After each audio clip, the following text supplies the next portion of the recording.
אוקיי, ככה, אני אסביר לכם על כלל מספר אחד של פיטמאסטר. אתם תראו את זה שוב בסרטון שתכף יגיע. כלל מספר אחד של פיטמאסטר הוא כלל הפעמון. כאשר אני מצלצל בפעמון, אני רוצה לספר לכם על עוד מנה שמגיעה, מאיפה היא בחיה, איך הכנתי אותה ואיך אני רוצה שתאכלו אותה. אחרי הצלצול, אני מבקש שקט. אני לא אעשש להוציא החוצה אנשים שידברו במקביל אליי. סתם, לא באמת. אבל אתם היום 117 אנשים, אני אחד, אמנם שמן, אבל אחד. אז כשאני מצלצל, תהיו איתי. ב7 לאוקטובר מדינת ישראל התעוררה ליום הנוראי בתולדותיה. אין כמעט בית בישראל שלא מכיר מישהו שמכיר מישהו שנחטף, נרצח או נפצע ביום הנוראי הזה ובלחימה שממש נמשכת עד היום. גם אנחנו בפיטמאסטר איבדנו שני עובדים ותיקים ואהובים שלנו, בן שמעוני וגיא חליפה, זכרם לברכה, שנרצחו במסיבה ברעים. בן היה הסופית הראשון של סניף פתח תקווה. בחור רציני, מקצועי, שקט, שכל פיטמאסטר היה רגוע שהוא היה מעביר לצידו משתה.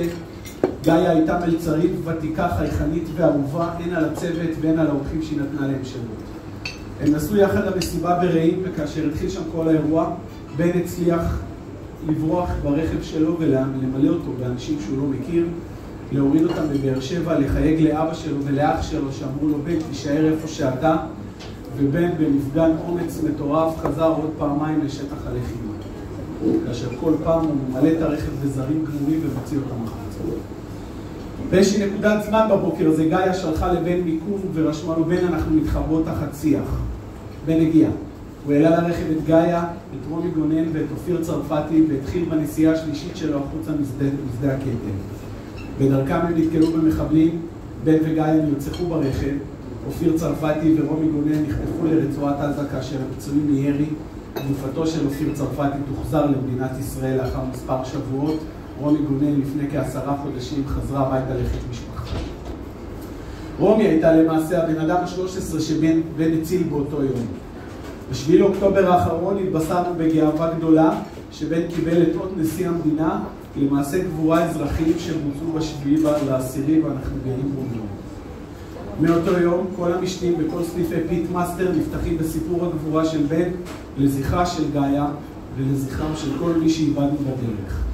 אנחנו בפיטמאסטר רואים בזה כצוואה להמשיך לחיות ולשמוח, ולכן גם הערב רס בן אמו אני אעשה לכם שמח. חברים, טל, לאחר שכל זה נאמר, בואי נתחיל לשתי כהלכתו.